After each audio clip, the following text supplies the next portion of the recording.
Auriez-vous des astuces à conseiller pour identifier, lister les besoins de chacun?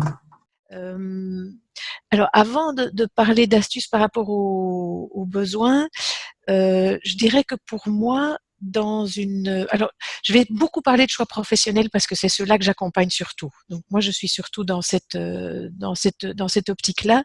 Je crois qu'avant de parler de besoins, c'est important de bien se poser la question de en quoi suis-je excellent?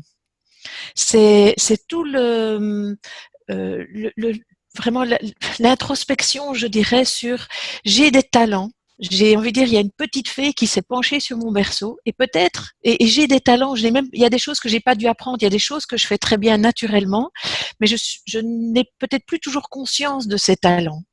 Et donc, prendre un moment pour réfléchir, c'est quoi mes talents, c'est quoi les talents que j'utilise, mais les talents peut-être que je n'utilise pas, et les compétences, c'est-à-dire ce que j'ai appris, ça c'est déjà quelque chose pour moi de fondamental.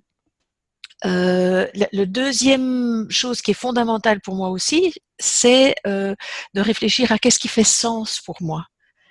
En quoi est-ce que j'ai envie de contribuer? Quelle est ma mission? Parce que je crois que porter des choix, c'est de plus en plus porter des choix qui font sens pour les personnes. Et pour moi, les besoins viennent seulement en troisième étape. C'est concrètement de quoi est-ce que j'ai besoin? J'ai besoin financièrement, j'ai besoin d'espace, j'ai besoin de relations ou autre. Mais ce serait dommage de se poser cette question-là en priorité sans se poser les questions d'abord de qui suis-je en termes de qu'est-ce que je fais bien et qu'est-ce qui fait sens pour moi. Donc voilà, j'avais besoin de remettre les choses dans cette perspective-là. Et quand je travaille en fait sur les besoins, on peut savoir qu'il existe des listes de besoins. Et qui sont bon là en termes de choix professionnels qui sont tiens voilà toute une série de besoins que l'on peut avoir et quand j'accompagne je propose aux personnes par rapport à chaque besoin de se dire est-ce qu'il est vraiment très très important pour moi enfin bon de le classer et émerge comme ça des besoins qui finalement ne sont pas très importants et d'autres qui le sont plus. Donc l'étape des besoins est peut-être une des plus faciles parce qu'il existe des listes pour s'aider. Les deux premières étapes sont un peu moins faciles parce que voilà, ça demande toute une série de questionnements. Donc astuce, c'est en tout cas aller à la recherche de listes qui existent parce que ça existe. Auriez-vous des astuces à conseiller pour identifier les valeurs? Alors, une des façons de pouvoir réfléchir sur ces valeurs, c'est de se remémorer une série de décisions importantes que l'on a déjà dû prendre dans sa vie, que ce soit dans la vie privée, dans la vie professionnelle, mais des décisions importantes.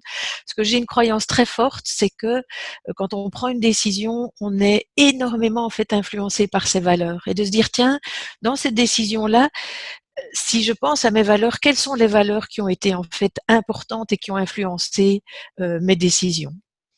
Donc voilà, c'est se référer à des décisions qu'on a dû prendre. Il existe aussi des listes de valeurs auxquelles on peut se référer simplement pour avoir des idées.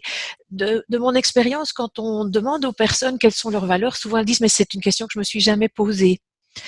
Et c'est logique. Enfin, voilà, pas de jugement par rapport à ça. On se pose pas tous les jours le matin en se levant, tiens, quelles sont mes valeurs? Et donc, ça aide aussi à trouver, et de nouveau, ça existe, des listes de valeurs. Et on peut, du coup, s'inspirer. Et très, très concrètement, parfois, ce que je fais, je découpe les valeurs sur des petits cartons, je les mets sur une table et les valeurs, c'est quelque chose où on est très lié intuitivement, émotionnellement. Et donc une autre façon de faire, donc il y a des listes, il y a des décisions, mais une autre façon de faire, c'est de se dire, regarde, il y en a ici 12, si tu dois intuitivement te laisser attirer par 3 valeurs qui sont les plus importantes pour toi, eh bien, vas-y, prends-les.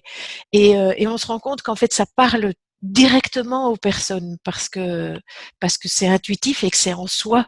Les valeurs, c'est quelque chose de tellement ancré en soi que quand on les voit, on se dit oui, c'est celle-là. En fait, il y a énormément de livres qui existent par rapport au chemin pour faire des choix professionnels. Il y a énormément de personnes qui ont réfléchi à comment aider les personnes à faire ce chemin. Et donc, souvent dans ces livres, il existe des listes de besoins ou des listes de valeurs et sur Internet, on en trouve aussi. Alors, en même temps, je parle de ces listes parce que on peut, voilà, c'est facile. En même temps, je crois vraiment se faire accompagner par des personnes est vraiment pour moi quelque chose qui peut être très très utile parce que ces personnes peuvent nous poser les bonnes questions. Et je crois qu'en fait, faire des choix, c'est se poser les bonnes questions. C'est une des choses importantes, se poser les bonnes questions. Et aussi, c'est un trajet qui peut, voilà, qui peut prendre du temps, où on peut avoir du découragement, on peut avoir des moments vraiment, voilà, d'euphorie, et d'avoir quelqu'un qui accompagne et qui permette de se dire, voilà, c'est un chemin et je fais les choses pas à pas. Je crois que c'est vraiment quelque chose d'important. Qu'est-ce qu'un petit pas et comment peut-on procéder? Mais déjà, la notion de petit pas, c'est vrai que je l'aime bien parce que ce que je vois, c'est quand on a une décision à prendre et notamment un éventuel changement professionnel, en fait, ça apparaît comme une montagne. C'est énorme, ça implique tellement de choses, personnellement, émotionnellement, dans ses relations avec sa famille, dans ses relations, enfin, ça touche son identité, ça touche des tas de choses. Et je crois une des raisons pour lesquelles les personnes ne le font pas, c'est cette montagne. Et donc l'idée des petits pas, mais l'idée de la montagne, c'est de découper en fait en étapes cet énorme choix. D'abord se dire, je dois pas le faire du jour au lendemain, enfin, sauf si je suis obligée. Mais si je suis pas obligée, je suis pas obligée de le faire du jour au lendemain. Et donc c'est se donner du temps. Et peut-être de nouveau, à l'aide de quelqu'un, de découper justement quelles sont les bonnes questions à se poser. Et un petit pas, ce serait de dire, de se poser question par question. C'est pas vouloir tout résoudre à la fois, pas se dire mais qui suis-je, quelles sont mes valeurs, quels sont mes besoins, non, c'est déjà un premier petit pas. Ce serait de découper en fait cette montagne, de découper tout ce chemin en petits pas. Ça pourrait être et de les faire les uns après les autres. Un autre petit pas, ce serait déjà de se dire je m'arrête. Je m'arrête. On est dans une société où tout va vite et où on ne prend plus le temps. On ne prend plus le temps de s'arrêter. Et donc moi, un premier petit pas, c'est de dire je m'arrête, je me pose et je regarde ma vie, ou en tout cas, si c'est un choix professionnel, je regarde ce qui se passe pour moi dans mon boulot pour le moment. Et un premier petit pas, ce serait simplement de me dire je suis bien ou je suis pas bien?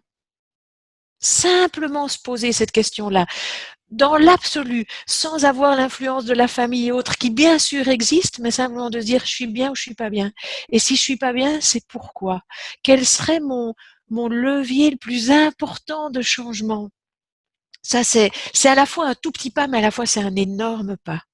Donc se poser pour moi, ce serait déjà super. Et l'idée des petits pas aussi, c'est de se dire, en fait, quand j'ai avancé d'un petit pas, je peux déjà fêter quelque chose.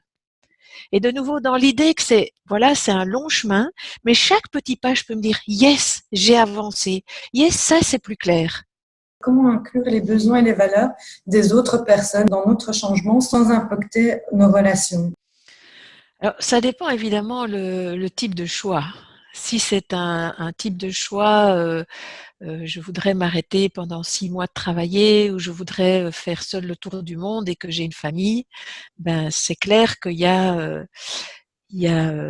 un conseil des sages de famille à faire et à simplement exprimer peut-être son envie ou son besoin. C'est déjà très très différent entre l'envie et le besoin, et de poser la question. Je crois que le plus simple, c'est de poser la question aux autres et puis de voir comment est-ce qu'on peut réconcilier les différents besoins et d'être créatif.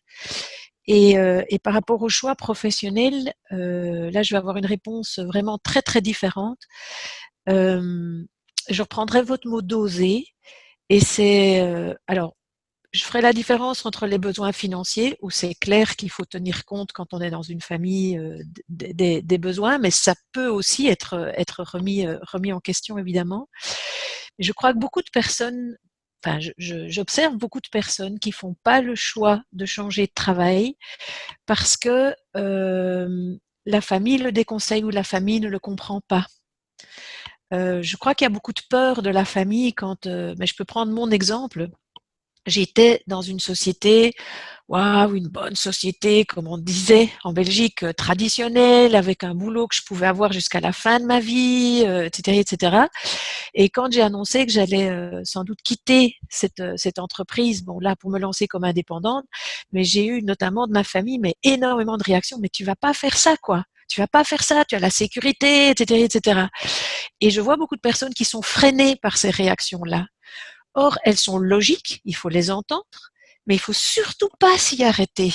Parce que c'est évidemment par bonne intention, ou par peur qu'ils ont ces réactions-là, mais quelque part, c'est à eux à les gérer, c'est pas à moi à gérer. Mon choix professionnel, il est vraiment important que je puisse avancer en entendant évidemment les peurs des autres, mais en ne s'y arrêtant pas. Donc pour le choix professionnel, j'ai vraiment une réaction tout à fait différente que pour un choix personnel. Je ne suis pas sûre que la famille soit bonne conseillère en termes de choix professionnel. Alors c'est peut-être énorme ce que je dis là, ça ne veut pas dire qu'ils n'ont pas des bonnes idées, etc., etc., mais ils sont émotionnellement trop impliqués par d'autres aspects et des aspects qui les touchent eux, que pour être vraiment bon conseiller par rapport au choix professionnel.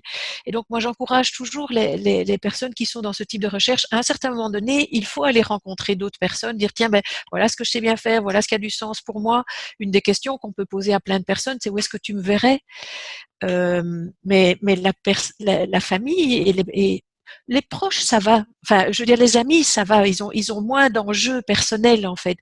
Mais les proches, la famille, ne sont vraiment pas toujours les bonnes personnes pour ça. Et moi, j'encourage toujours à aller voir beaucoup plus largement. Et notamment, l'idée de se faire accompagner, c'est aussi d'avoir pas un ancrage, mais d'avoir une personne qui peut vraiment aider à bien se recentrer sur mais qu'est-ce que tu veux toi, qu'est-ce qui est important pour toi maintenant, sans trop se laisser influencer par les autres. Je parle toujours en termes de choix professionnels.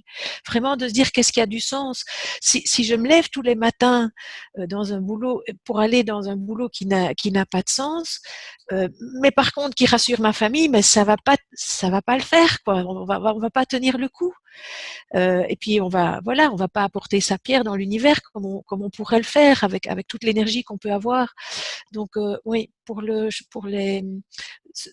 poser la question évidemment, écouter et en même temps rester bien centré sur ce qui est nécessaire pour soi, pour le choix professionnel.